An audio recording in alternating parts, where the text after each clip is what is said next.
Hallelujah. Ang pinakamahalagang bahagi ng ating buhay, hello, ay yung tinatawag nating pagdidisiplina.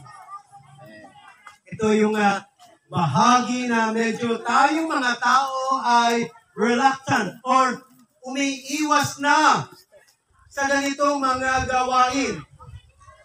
Especially si nanay, nakasawa lagi, ni baby sa tahanan. Ang gusto kasi ng mga parents ngayon, especially ni mama, para hindi mabala, tumahimik ang bata, right?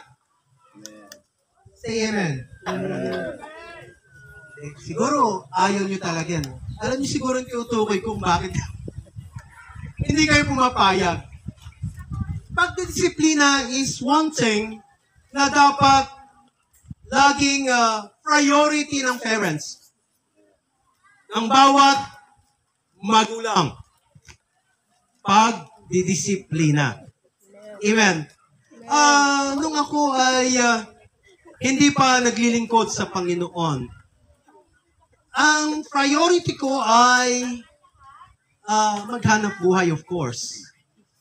No? Lahat naman tayo.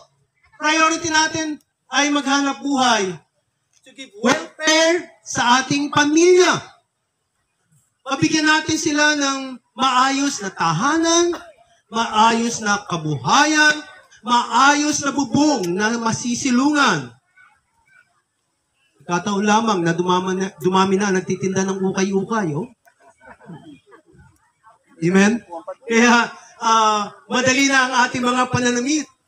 Ang priority ko ng mga panahong yon ay how to influence sa mga tao na related sa negosyo. Kasi back at 12 years ago, 13 years ago, ako ay isang frustrated na businessman. Lagi ang iniisip ko ay kung paano mapapalago yung kakaunting nasa akin. Amen. At ako'y naniniwala, lahat tayo gusto ganun ang mangyari sa ating buhay nung hindi pa tayo naglilingkod sa Panginoon. We want to double, triple, or multiply in a million kung anong meron tayo.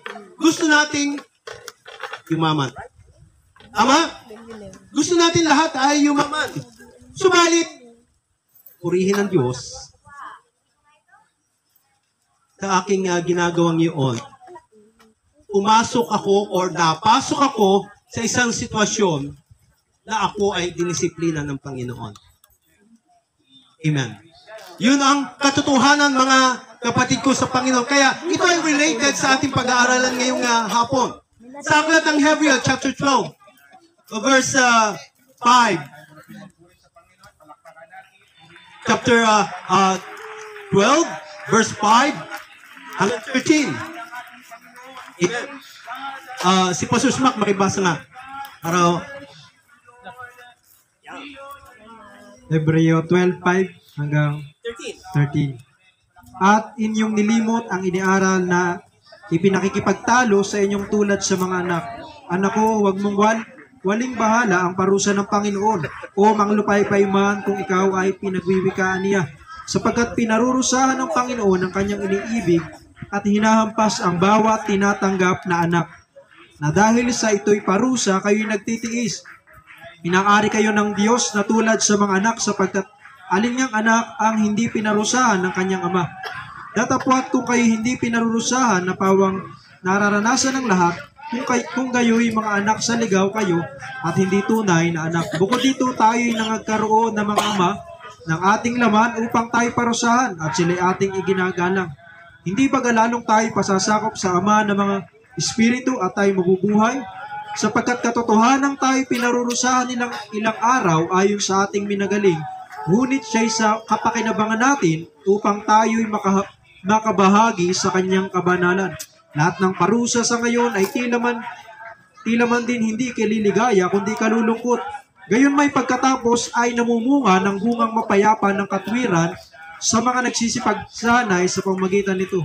Kaya't itaas ninyo ang mga kamay na nakababa ang mga tuhod na nanginginig at magsigawa kayo ng matuwid sa landas na landas sa inyong mga paa upang huwag maligaw ang pilay, kundi bagkus gumaling.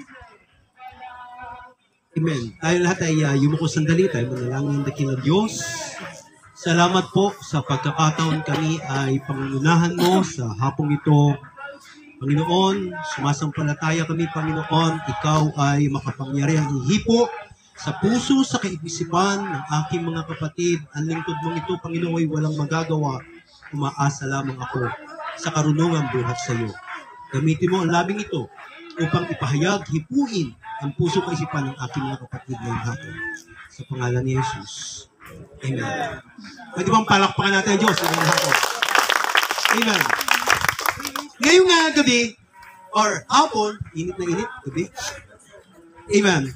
Nais kong bigyan ng pagsapaksa yung ating sandaling pag-aaral, yung tinatawag na hinuhubog ng Diyos ang kanyang mga anak. Praise God. Hinuhubog ng Diyos ang kanyang mga anak. Sometimes, ito yung napakahirap para sa bawat tao. Yung ikaw ay hubugin ayon sa kanyang pamantayan. Alam nyo, ako ay observer din sa kapaligiran. At nung panahon ko, wala naman siguro mayroon mas matanda sa akin, pero hindi naman ganon ang kalayuan ng aming edad. Nung panahon namin, yung pag-akyat, yung pagkuha ng bunga sa niyog, ang pamamaraan noon ay kinakawit. No? Kinakawit yun. Hindi inaakyat ngayon kasi ang common na pagkuha ng bunga ng niyog ay aakyatin. Gagamit sila ng spike sa kanilang sapatos at aakyatin nila yon at tatalian yung buko bago ihuhuhus na may tali ng lubid. Right? Diba ganun ngayon ang sistema? Pero nung panahon ni Brother Junhael, yung panahon niya, kinakawit yun. Kung bakit ko tinuro si Brother Jun, siya kasi matanda. Hallelujah. Amen. So, kinakawit. At yung tatay ko nung medyo bata-bata pa, ay nahilig din sa pangangawit ng niyog. No? Nahilig din siya sa pangangawit ng niyog.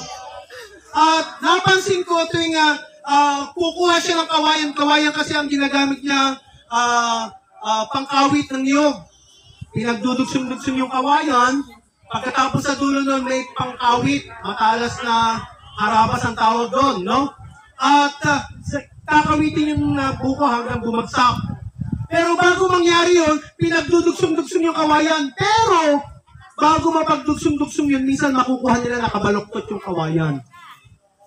Amen? At sa pamamagitan ng apoy, yung nakabaloktot na yun ay dahan-dahang iuunat. So dumadaan sa init ng apoy, sa pahirap yung kawayan para maiunat, maituwid. Amen. At sa ating buhay bilang mga mananampalataya ng ating Panginoon, bawat isa sa atin ay dumadaan sa paghuhubog. Amen. Hello. Subalit, tatandaan natin, mga kapatid ko sa Panginoon, ang ating pamilya, amen, noong unang panahon, bata pa sa Bill, ang pagpaparusa at pagpapalo ay tumatakot sa marami. Tama ba ako, mga mami, mga daddy? Amen. Okay? Dumadaan sa pagpaparusa. Kadalasan, pagpapalo. Amen. At yung pagpalo, para bang ito'y lagi ang aking pananaw nung una. Bata pa nga, no? Ang tingin ko laging ito'y isang tabak na laging nakaamba sa akin. Na sa tuwing ako'y magkakamali, lagi itong tatama sa akin. Kaya takot na takot ako kapag ako'y nakagawa ng tama, ng mali, at tatawagin ako ng aking nanay. Yung nanay ko kasi ang disciplinarian sa aming tahanan noon. Kasi yung tatay ko may pagka-aita. Wala namang aita rito, no? Aita, what I mean is, ang aitas sa aking pagkaunawa ay aalis, babalik lang pag gusto niya bumalik. Ganon. Naiiwan si nanay, siya ang disiplinaryan sa bahay. Amen. So, takot na takot ako tuwing nakagagawa ako ng pagkakamali. Ang pagdidisiplina, ang tingin ko talaga ito isang napakasakit na pamalo na aabot sa akin. Amen. Subalit, kung pagninilay-nilayang mabuti ang pagpaparusa, ito'y pamamaraan upang ang isang tao ay mahubog ayon sa mataas na moral at alituntuning pangkapwa. Ito ang katotohanan, mga kapatid ko sa Panginoon.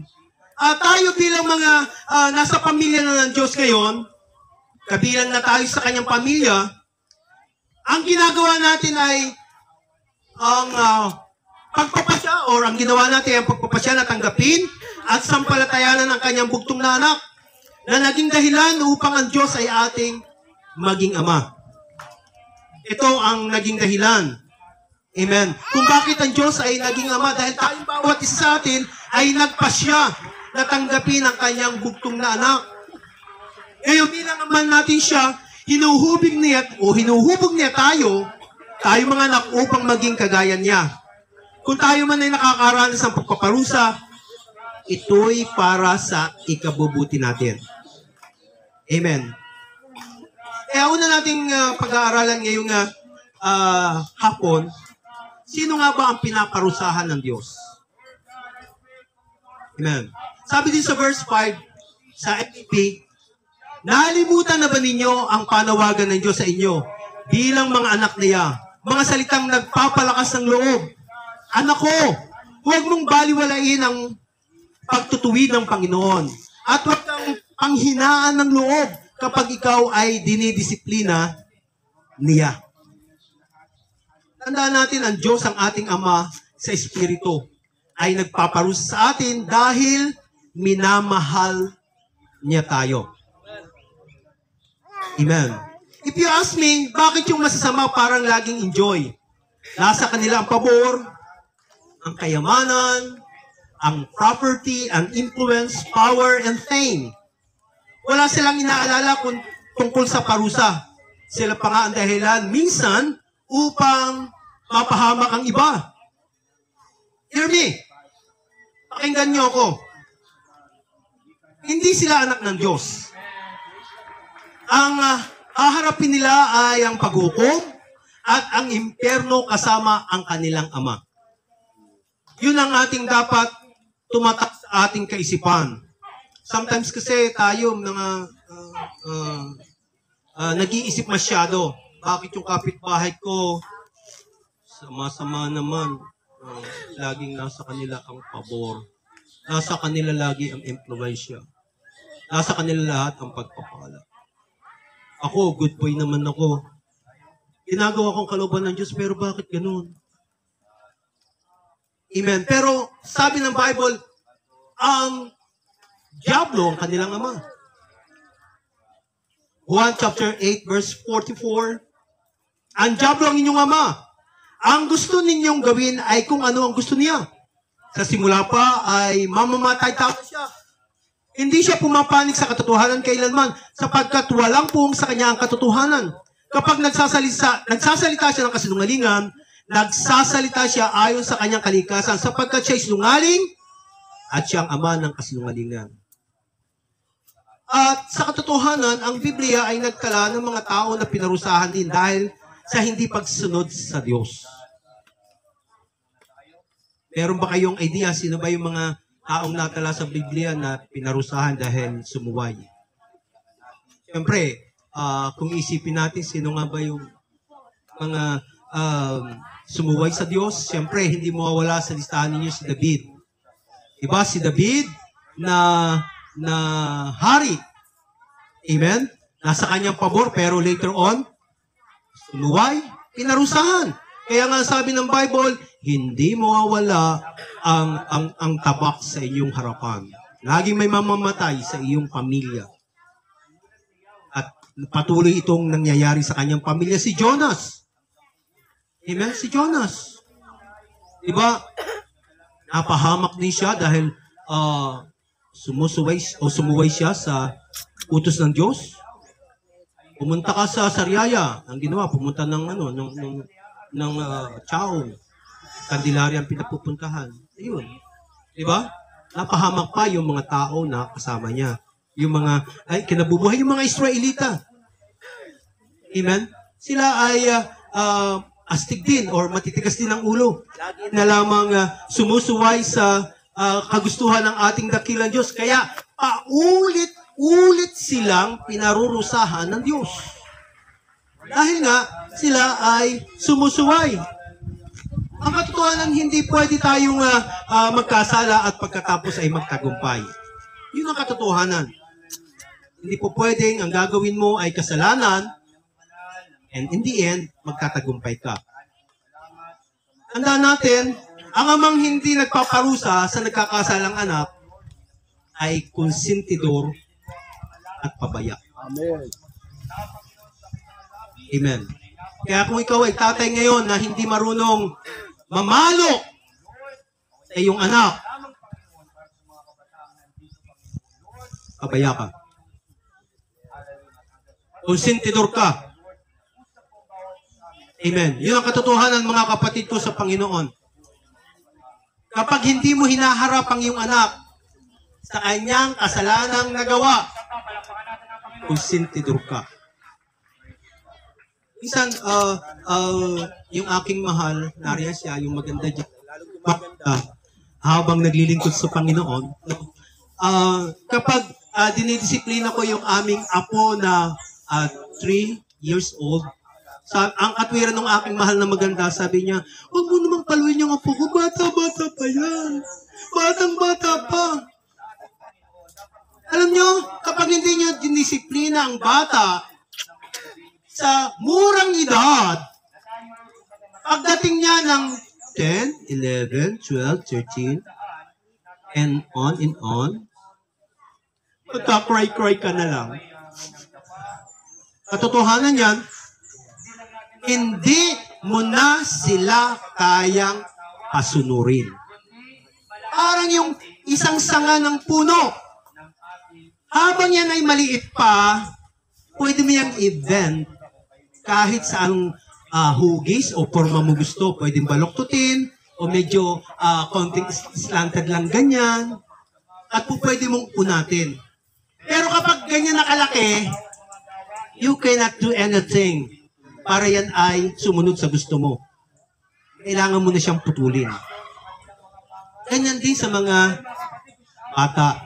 As long as na meron kang pagkakataon na hubugin ito, disiplinahin, parusahan, do it. Pastor, sobra ka naman. Kawawa naman, bata pa nga eh. Hindi pa niya alam ang tama at mali. Sino may sabi sa'yo? Alam na nga niya yung dede. Alam niya na yung nagugutom siya. Yung pa kayang tama at mali ang hindi niya alam. Pag alam niya nang nagugutom na siya, umiiyak na siya, kinukuha ng attention ninyo bilang magulang. Kinukuha na yung attention mo. Dapat mag-umpisa ka na rin matutong disiplinahin siya. Dahil kung hindi, iiyak ka later on. Amen. Kasi ikaw na mismo ang ma-influensyahan niya. Amen. Kapag nanatili ang ganong kaisipan sa iyo, kapatid ko, sa Panginoon. Amen. Sabi ng Kawikaan, chapter 23, verse 13, disiplinahin mo ang bata, ang wastong pagpalo ay hindi niya ikamamatay.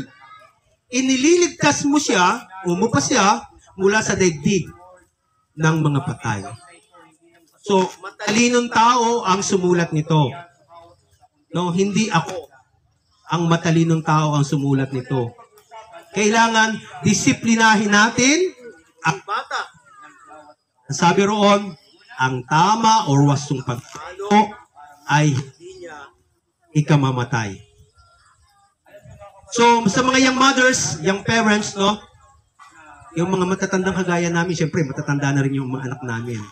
Pero kayong mga bago pa lang nag-start ng family, dapat ma-realize nyo, tama ba sinasabi nung nagsasalita sa unahan? Tama ba sinasabi ni brother, ni pastor? Kapag hindi mo disiplina yan, ikaw ang iiyak roon. Kaya, tayo pinaparusahan at dinidisiplina ng Diyos, ayaw niya tayong mahiwalay sa Kanya. Amen? Dinidisiplina niya yung Kanyang mga anak na minamahal.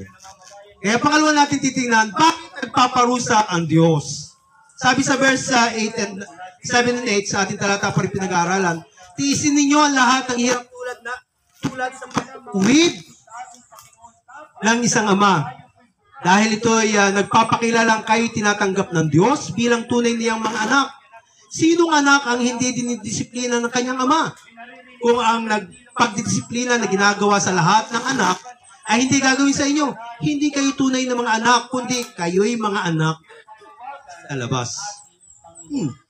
Yun ang pahayag ng matalinang tao. Amen. Ayun ang pahayag ng sumulat ng Hebreo. Marami nagsasabi na si Apostol Pablo ang sumulat ng Hebreo, no? Sinabi niya, hindi kayo tunay na anak kundi kayo mga anak sa labas. Kapag hindi pala tayo nagdidisiplina ng ating mga anak, hindi kumpleto yung ating pagmamahal sa kanila. Para bang pinababayaan natin sila. Amen? Kapag hindi ka natutong humawak ng pamalo. Ako, na-recall ko nung kapag ako nagagawa ito isang istorya nung ako elementary pa. Dahil nagising ako ng around 7 o'clock in the morning, pasok namin 7 o'clock. Siguro mga 6:45. Bumangon ako, dali-dali ako nagpalit ng damit, hindi na ako naligo, hindi na ako na-toothbrush. 19, never mind the 19, the year. Tapos, kabihis ko, kinuha ko na yung bag, papasok kong dali-dali. Okay, mabot naman ako sa school, hindi naman ako na late. Malapit lang kasi, mabilis mararating yung eskwelahan. Pero ito na ang pag-uwi ko. Sabi ng nanay ko, dapa! Sinabi pa lang ng nanay kong dapa, umiiyak na ako. Kasi yung bangkong kahoy na mahaba, doon kami pinadadapa. You cannot move. Straight ka lang. Papaluin ka. Pero tinanong ko nanay ko, bakit ko gagawin to sa'yo? Isip ko, bakit nga ba wala mo po ako nanay kasalanan? Hindi mo niligpit ang iyong hinigaan. Nakatikim ako ng 3 pak. Naranasan niyo yun? Ganun kadisiplinaryan ang aking nanay. Amen. Ganun ako pinalaki. Nagpaparusa siya dahil mahal niya ako. Ang Diyos nagpaparusa dahil mahal niya tayo. Amen. Hallelujah. Oo. Sabi ko nga, nung kabataan ko, panahon yun ng martial law. Kabataan ko, panahon ng martial law. Kami ni Pastor Jojo ang magkaklase noon. No, ahead lang siya ng 3 taon sa akin. 3 taon, right? Okay, 3 taon. Kasi 59 na ako, siya ay 60. 62, 3 taon nga. Ahead lang siya sa akin ng 3 taon. Siya ay grade 4, ako grade 1. Amen. Panahon yun ng martial law. Talagang, kapag ako'y napapalo ng aking ina, sintro ng gamit niya, sabog ang aking mukha. Ang mukha ko hindi maipinta. At ako naniniwala, kahit si Amor Solo o kaya naman ay si Juan Luna, hindi kayang ipinta ang mukha mo kapag napalo. Noon hindi ko pa naunawaan kung bakit kailangan akong paluin. Pero nang maging magulang na ako, naunawaan ko na mahalaga pala ang pamalo sa buhay ng tao. Kung agree kayo, say amen. Mahalaga ang pamalo sa hawak mong batang yan. Itatak mo yan sa isip mo ngayon. ang mga nagpapalaki ng bata. Mahalaga ang pamalo sa kanila. Amen. Isip ko nga noon, yung una, paglaki ko, hindi ako papaluin ng aking anak. Pero darating at darating, you will realize, mahalagang pamalo sa kanila. Amen. Sabi sa Kawikaan, verse 12, pagkat lahat ng mahal niya itinatama ng daan, tulad ng anak na minamahal, sinasaway ng magulang. Kapag ikaw ay naparusahan, ang ibig sabihin nito, itinutuwid ka sa maling nagawa. Yun ang katotohanan. No? Kapag ikaw ay naparusahan ng iyong nagmamahal na magulang, itinutuwid ka niya. Ayaw kanyang mapahamak. Amen. Tandaan ninyo, ang nagsasalita rito sa unahan, karanasan ito. Kaya ka pinapalo para ituwid tayo at ilagay sa tamang daan. Amen. Dahil mahal ka at ayaw kanyang magpatuloy sa gawang mali. Akin lang napansin ngayon, ang mga magulang para bang takot sa mga anak. Komento lang ito ha.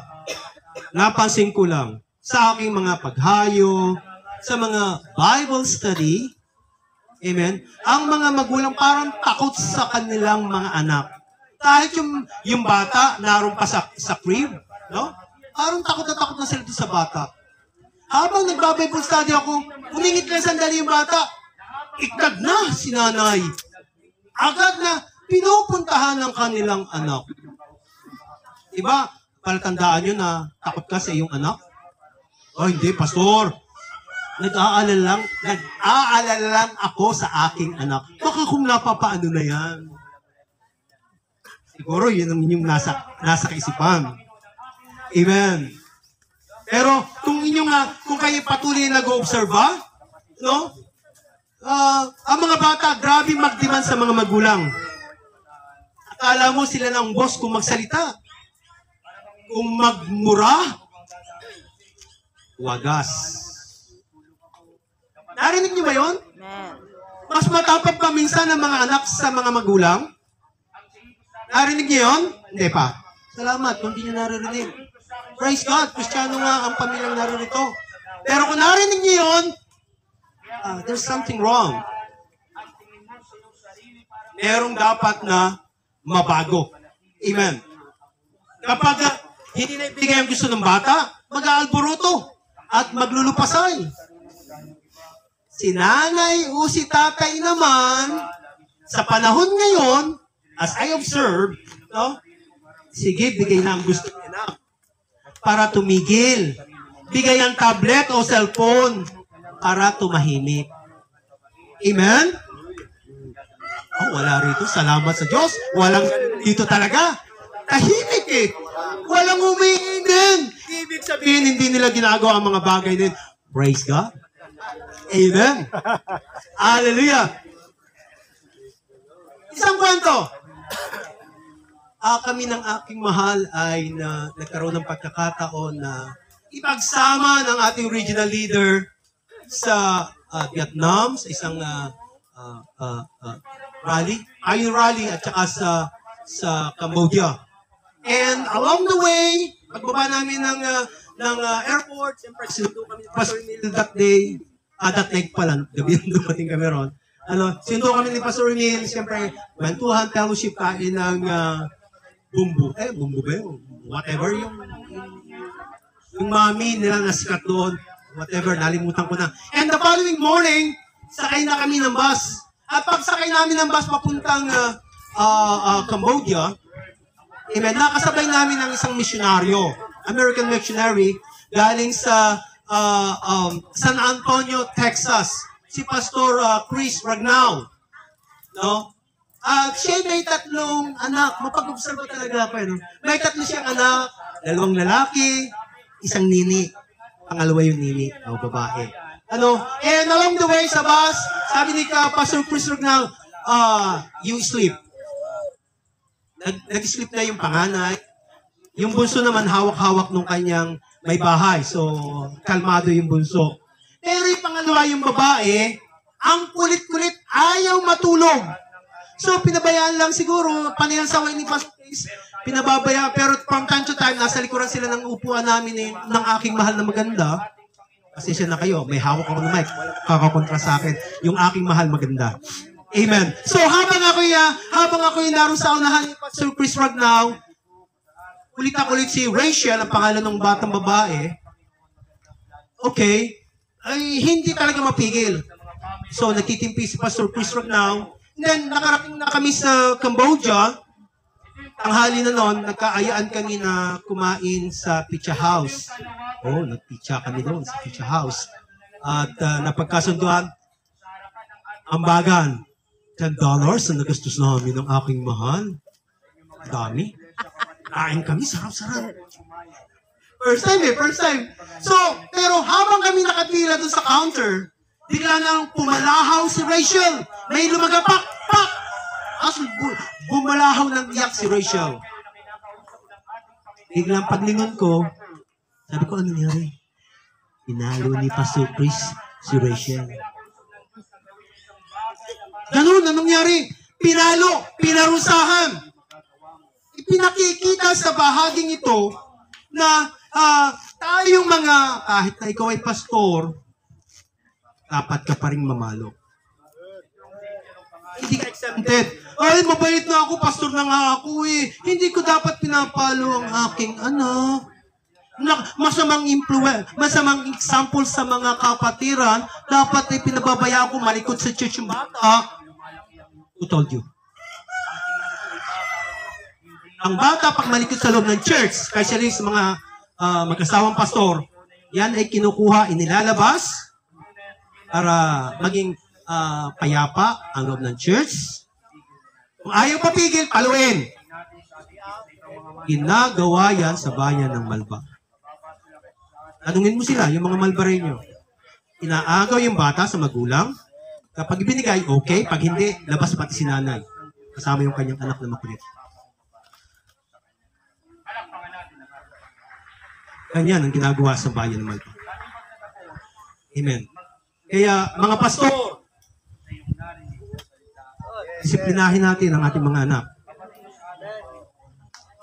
Yung aking dalawang anak, inano ko yun ha, idiniDA ko yung mga yon. Hindi sila libre sa pagdi-DA. Amen. Sabi sa verse 9, hindi ba't dinidisiplina tayo ng ating mga magulang? At dahil di ay iginagalang natin sila, hindi ba't upang tayo mabuhay, mas nararapat na tayo pasakop sa Diyos na ating Ama sa Espiritu. So, ang pagdidisiplina, ito'y pagpapasakop sa ating Ama na nasa langit. So, pangatlo natin titingnan, matuwid na pamumuhay. Habang tayo sa verse 11, habang tayo itinutuwid, hindi tayo natutuwa, kundi naghihinagpis.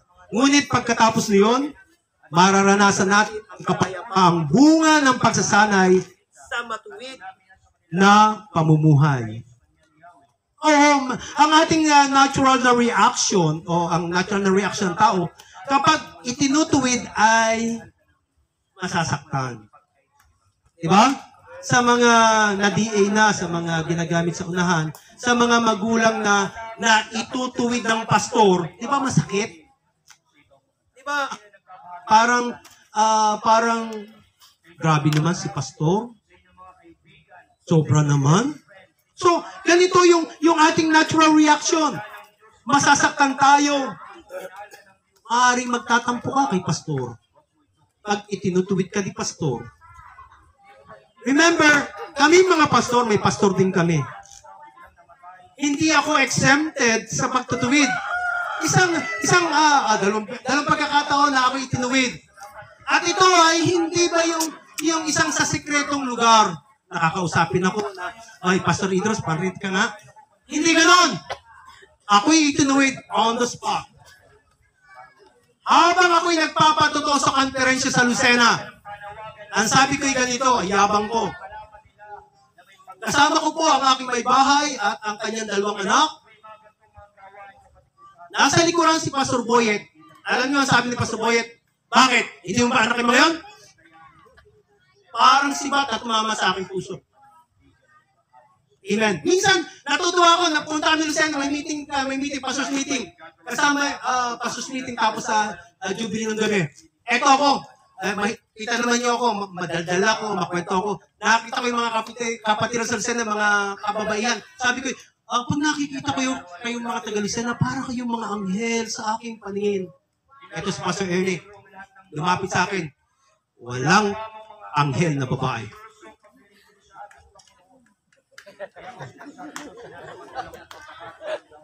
On the spot, face to face, walang pasintabi, ni-rebuke ako. Then later on, after a few minutes, in-approach ko si Pastor Ernie, Pastor, salamat po sa inyong pagtutuwid. Alam mo, Pastor, kapag hindi kita itutuwid, sabi niya sa akin, wala nang magtutuwid sa iyo. So, kaya kapag itutuwid ka ng pastor mo, salamat ka sa Diyos. Mahal ka ng pastor mo. Ayaw pa niya mapahamak. Mahal ako ng mga pastor natin. Kita mo, 2 beses. Amen. Ang natural nating reaction is sumimangot. Kaya maraming tumatanda eh. Kapag yung tinutuwid tayo, sumisimangot tayo. No? Tingnan niyo sa sarili niyo. Humarap ka sa katabi mo, tanong mo, matanda na ba ako? Matanda na ba ako? Kasi sumisimangot tayo madalas. Kaya tayo, Hindi ba ba? sumatanda. O kaya naman, natural nating reaction is, sumasama ang ating loob. Sumasama ang ating loob. Ito yung nakakatakot kapag sumama ang loob mo sa pastor mo. Yung aking kuya,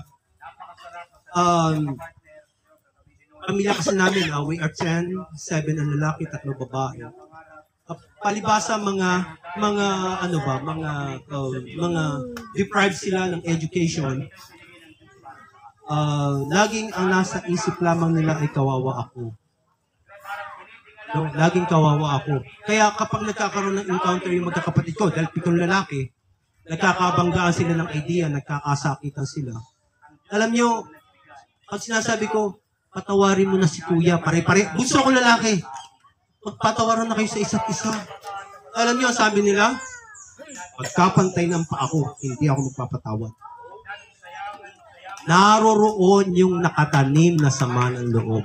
Huwag mamimihasa, masasanay na yung sama ng loob kay pastor, kapag sinabihan ka, pinaparusahan ka, dinidisiplina ka, itatanim mo rito. Huwag. Mapapahama ka.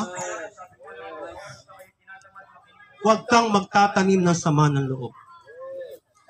Amen. Hindi ito maganda. And worse, ito ang pinaka-natural na reaction ng tao. Ito yung worst. Yung magre-rebelde ka. Amen? Dahil sumama ang loob mo kay pastor, magre-rebelde ka. Kung anong gagawin mo, matahimik ka, hindi mo kakausapin si pastor, hindi ka na makikipag-fellowship sa kanya, then, unti-unting hindi ka na magta-tithes. Una, babawasan mo, tithes lang, wala nang offering. Alam mo, pastor ka ha? Hindi ko susuportahan yung gawaan niya. Ako yata ang haligi mo rito. Nasa akin ang buhay mo. Nako. Alam mo, pastor ka. Ako ang tibay dito. Pag nawala ako, wala yung church na yan. Rebelde ka ni. Pagkatapos nun, hindi ka nadadalo ng Miyerkules. Linggo na lang ng umaga. At pagkatapos nun, habang dumadalo ko ng umaga ng linggo, yung sama mo ng loob, ipinapasa mo, ini-impart mo sa mga kapatiran, sa mga disciple. O si Samo, hindi na lang ikaw may sama ng loob kay pastor. Pati yung ibang disciple. Kita mo yan, Tingnan mo. Aaluin yan ng pastor. Ikaw, anong ginawa sa'yo? Di ba, diniig ka? 3 buwan? Eh, yun, tingnan mo. Oo, sandali lang, sinabihan lang, tapos ginamit na uli. Nagre-repent. Amen. Yan ang common na nangyayari. Ang pakiramdam kasi ay ipinahihiya siya. Itong common, no? Pakiramdam natin sa ating sarili, ipinapahiya tayo ng pastor pag dinidisiplina ka. Pakiramdam mo ay minamaliit ka. Pakiramdam mo, binabaliwala ka. Amen. Subalit, dapat na ma-realize ng bawat isa na may panuntunan. May panuntunan tayo sa church. Especially sa mga kabataan. Hindi ako bubusina. Pag hindi ka tumabi, masasagasaan ka ngayong hapon. Hindi ako bubusina. Kagaya ng, di ba sa ating fellowship may standard. May pamantayan, dapat sundin. Kagaya ng no prayer, no ministry, of course. Mga mami, mga pastor, nag-pray pa ba tayo? Nag-pray pa tayo? Hindi ka kita ni Mother Church doon sa lugar mo. San Jose, hindi kita kita sa inyo. Santo Tomas, hindi kita kita sa inyo. Talisay, hindi kita kita sa inyo. Pray pa ba tayo? Praise God. Kailangan natin yung prayer. Kasi, kung hindi ka pray, ma-DA ka ni pastor. Ang pastor mo, pag tinubuan ng bigote na naman,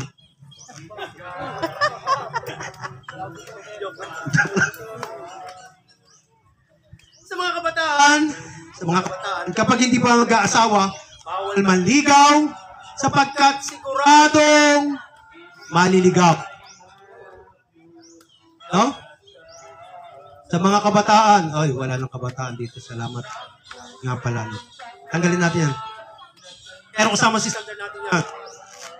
Kapag nag-aaral pa, bawal din. Ito nga ang sinasabi ko sa kanila, no? Mga parents na, mga magulang, mga minamahal, kapag ang inyong anak ay nag-aaral pa, papiliin nyo na kung kapag nagpapaligaw, papiliin nyo na. Ano bang gusto mo? Mahal? Anong gusto mo? Mag-aral o makipagrelasyon na lang? Kapag ang sabi ay mag-aral, itigilan mo na yung pakikipaglandian mo. Diba? Medyo masyado yata akong drastic o masyado akong brutal. Pero dapat ganon. No? Dapat ganon. Mga mamis. Kasi sayang lang yung pagpapagod ni tatay.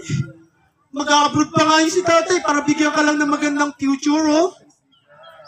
Magtitiis si tatay doon sa Saudi na napakainit para lang magpadala ng pera sa'yo. Makapag-aral ka sa eskwelahan, may bigay ang luho mo. Pagkatapos ikaw nakikipaglandian lang?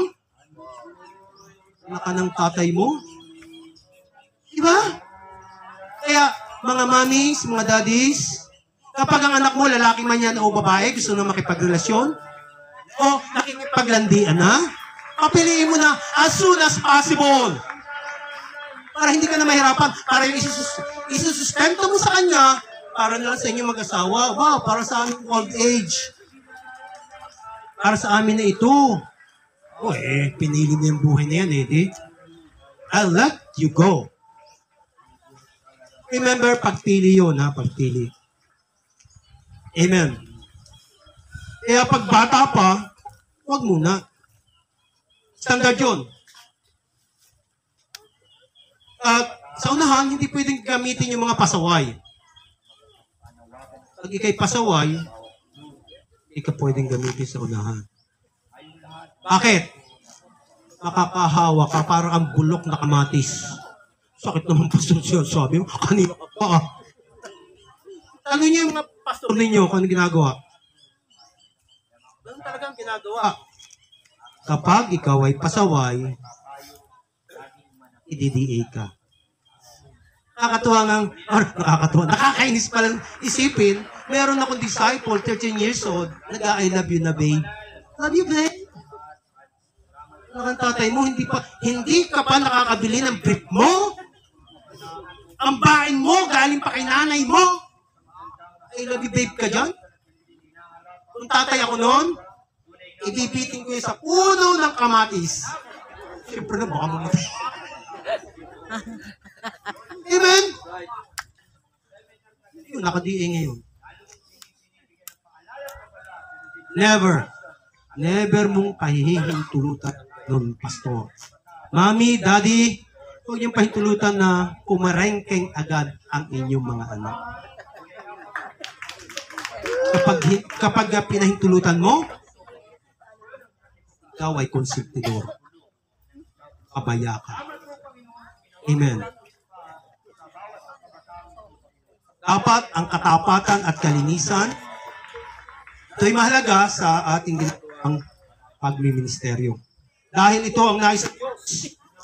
Yung kabanalan na natili sa mga ginagamit at ganun din sa mga magulang. Sabi sa unang Pedro, chapter 1, verse 15 hanggang 16, dahil ang Diyos na pumili sa inyo'y banal, dapat din kayong magpakabanal sa lahat ng inyong ginagawa, sapagkat nasusulat, magpakabanal kayo sapagkat ako'y banal. Ahayag ito ng Diyos. So, ang demand niya sa bawat isa ngayong gabi, ngayong hapon, magpakabanal tayo. Ito yung demand ng Diyos sa atin. At ito ay hindi po pwedeng i-compromise. Hindi po pwede.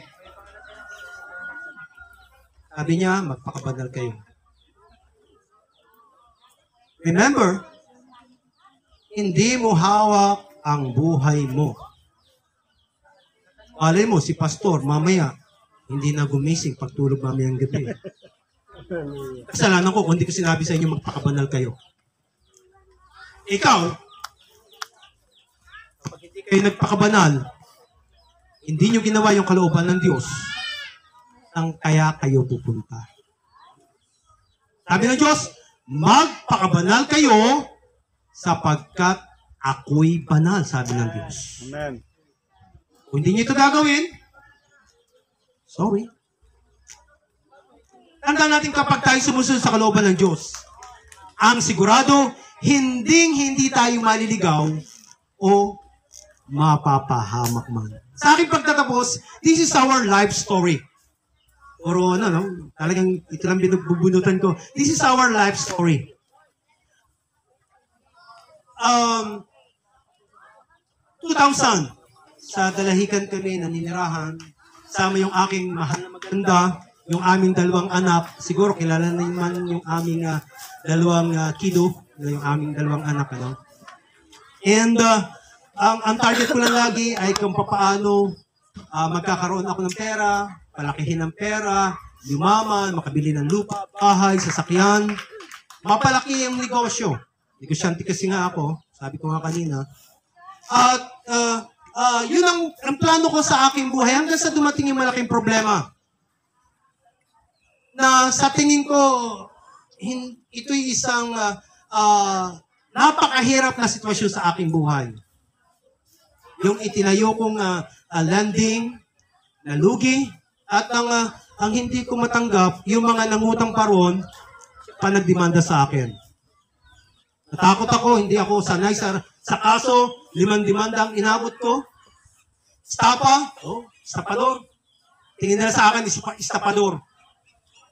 Well,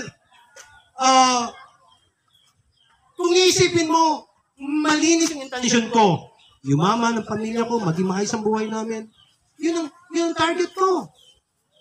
Wala naman akong sinasaktang iba. Pero bakit ako napalo ng Diyos? Bakit ako dinisiplina ng Diyos? Ano kaya ang dahilan?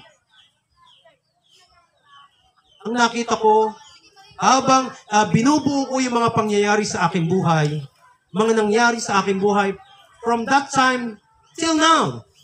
No? Ito ang plano niyang malinaw sa akin. Gagamitin niya ako upang umabot ng maraming kaluluwa para sa kanyang kaharian. Pero nyo, hindi ako magaling. Ito ako totohanan. Ito, kita naman yun, pabulol-bul ako dito sa unahan. No?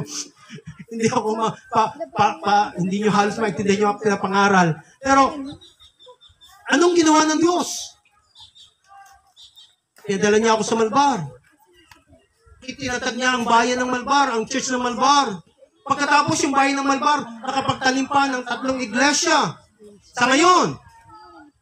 At salamat sa Diyos, yung aking panganay ngayon, naroon na sa Thailand, ang misyon. Hindi ang Malbar ang nagpadala, ang Diyos.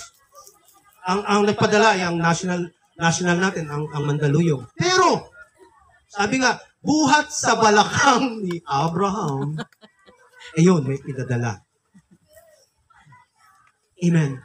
Yun ang plano ng Diyos. Dinisiplina niya ako para gawin ang kanyang kalooban.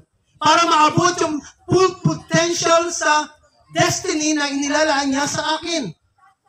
Kaya mga kapatid ko sa Panginoon, tanggapin natin anuman ang pagdidisiplinang ginagawa sa atin ng Diyos. At ipagpasalamat ito. Kasi kapag pinagsama-sama mo yung mga pangyayari sa buhay mo, makikita mo ang kabuuan, ito'y sa ikabubuti mo. Amen. Sa ikabubuti ng iyong pamilya, sa ikabubuti ng iyong mga anak, asahol ng mga tao na maapektuhan buhay mo.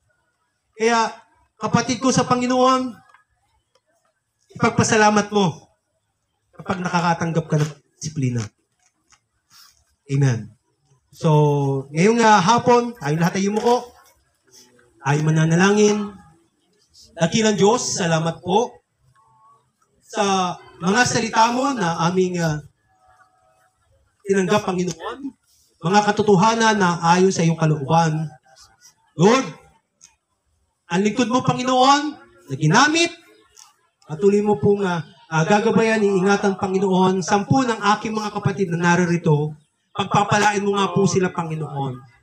Lord, ang gawain mo ito patuloy na maging karapat-dapat sa iyong banal na harapan. Ang bawat pamilya, mga pastor, mga asawa ng pastor at ang kanilang sambahayan, maranasan nila, Panginoon, ang iyong pagdidisiplina sapagkat minamahal mo sila, Panginoon. Salamat, dakilang Diyos.